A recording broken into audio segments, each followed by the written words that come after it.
Hey guys, it's Al from Altruistic Channel, and I just wanted to say that I'm enjoying the new kind of semi-launch of the revamped version of the Altruistic Channel. And what I wanted to kind of talk about at the moment was the education reform. So I got a little bit of feedback from a couple friends that were like, "Wow, that was a little harsh." So I wanted to kind of elaborate on it. So although I can come across very direct, because it's kind of my thing, I do want to caution that it's not for the faint of heart. The truth of the matter is that my hair looks like crap, I know. The truth of the matter is that when it comes to education reform, I'm not the nicest person. I find it very difficult to understand why we don't prioritize education in our country. I kind of look at it like this, like what more could we possibly invest in our children? And so I don't understand this concept of arguing over the need for reform when we have charter schools and stuff kind of popping up everywhere. But what I wanted to kind of address at the moment was we obviously need to kind of revamp the way that we prioritize them, and more to the point is categorize them. Just because a child is slower in, like, let's say, math than another child doesn't mean that that person's slow or stupid. It actually means that they are gifted probably in something else. So instead of labeling them in a derogatory sense, why not focus the energy on what the other intelligences are? Why don't we have more research indicating what they actually consist of? I know that, for example, with cognitive exercises, I've noticed that it's not just cognitive, there's other things factored in.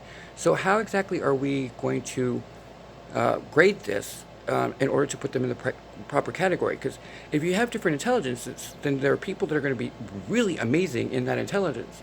But how will we know if it's kind of blanketed across a bunch of different variables, right?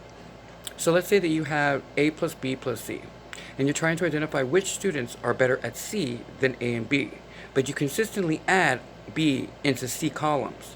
And so as you test C, you're actually testing C, B, and A. How the fuck is that effective? It's not going to do anything because you're going to have a skew on what it is that they're actually gifted at. If you're going to be good at C, then have them test in C and then bullshit. And then see if they can differentiate between the two. I mean, there has to be a better way. But when you do it across three different categories, then you're not effectively doing anything other than saying that, well, they're gifted, or the worst case scenario is that they're not gifted because you're making it so unreliable that the student then either loses focus or loses hope because they can't get it because they're not getting two of the three, but they don't know that it's three. They think it's one. You see what I'm saying? So they have nothing to strive for. So with education reform, it's not about revamping the whole system because that would be idiotic. We don't have enough money for it or enough resources to get it done that way. Plus, we're already stretched thin with teachers. But here's the thing about teachers. If you have people, like there's an enumerator system, like when we do census. And the census, basically, you become an enumerator, meaning you go to people's homes representing the government to basically validate information so that we have a better census statistic, right? And in the process, you go and you get background checks. Like, I mean, thorough. I'm a level one, I guess, clearance because I'm actually going into people's homes or have the potential to go in there on behalf of the government. Why don't we just do that with teachers? There are a lot of people who like midlife crisis or people like me who develop their skill set late and want to change their way of being and they want to give back. Those are 40-year-old people that are probably not going to do anything to your child, definitely won't hit them or anything, but will definitely be like a good source of inspiration because they're not burnt out, they're not underpaid, and they are appreciated. And they're going into this knowing that they're not going to get a lot of money.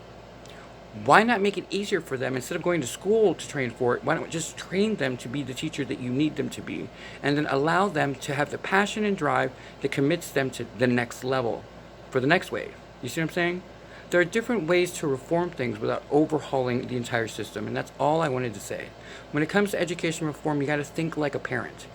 This is your child. This is something that you brought into the world, owning it for the rest of your life. I just saw a post was from my aunt and my cousin, who my niece and nephew. I call them my niece and nephew, who are now 17 and I believe she's 13. And they look beautiful and they're wonderful. And she's super gifted and he's very quiet. He's a little bit reminiscent of me when I was that age. And I just remember thinking when I first met him, I was just like, he's odd. He's an odd little boy. And I remember thinking, there must be some reason that I say that. And I remember when she started to excel in school, and I remember thinking, I think he's just gifted. I think he's like me. He's very smart. He just doesn't show it. There are some of us who are so independent thinking and so different from everybody else that we actually go against the grain just because we need to go against the grain. Our entire life is spent swimming upstream. whether you're INTJ, INFP, or whatever the different variables are. We just aren't the same. And we do our best to go under the radar instead of being on the radar, because under the radar we can do what we do best, which is watch and observe all of the different things that we need to learn and grasp as we go through this life. Because at some point we're going to need that information. And don't you think it's interesting that that one type of personality would never test well? And that one personality will not do anything that puts them outside of that box. So how would you ever find them in a demographic? Yet you know that as they get older, like me, they become powerful.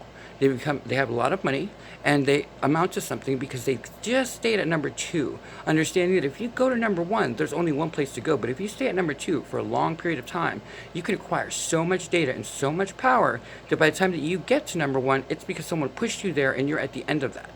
You see what I'm saying? Like, you have a skill set. It's a strategy skill set. Some people are born here from God or from the Matrix or whatever you want to call it, or divine intervention or divine energy. You're born for a mission. And so anyone who's ever been in that type of situation understands that if you're on a mission, you fly low on the radar. You don't show yourself. So then that demographic becomes one of the most powerful consumer markets out there. And you're so busy looking at the finite or right above us that you're not looking at the ones that go unnoticed, the ones that are purposely staying under the radar. Yet they're the ones who make the power decisions. They're the ones who buy everything. Hello? It's a direct correlation. We need to reform the way that education is done for our children's sake and for their future. Because as you can see right now, they have no interest in our business model. They are not interested in the way we do things. They actually think we're full of shit. And a lot of them are still trying to figure out why grandma and grandpa don't agree with global warming and what the fuck is their problem. Valid points all the way across, but they're gifted. You know, stop looking at a millennial and saying that they're not passionate. They are. They're just not passionate the way that you are. They've watched us, and if you ask them, if you talk to a millennial, they're not stupid. They're actually brilliant. And what I mean is that they're not leaving the house, not because they're lazy. They're not leaving because they don't want to accrue debt. And they're not leaving because they're not going to get married early. If they get married, it's for love. It's period. There's no room for negotiation on it. They don't choose whether or not they're gay. They have no problem with gay people. They could give a fuck because they understand that it's God. It's a God's way of people controlling the population. And if it was a penalty, then why the fuck do most gay men make more money than you do and have bigger peckers? It is what it is. But their reality is that they are different, and they don't look at it from the standpoint we do. Maybe, again, we need to figure out a way to communicate with them more effectively. The same thing is repeating. The same cycle is repeating with autistic community. The autistic community is the evolution, by the way, of brilliant. And the reason I know this is because I grew up in gifted programs, and I remember what the super high IQ was. I'm in the middle, right at the dumb level of smart. And so for me, it was really super hard. I was never really in the crowd with the popular kids, even though I was super popular. And I was never in the crowd with the eggheads because they couldn't communicate to me.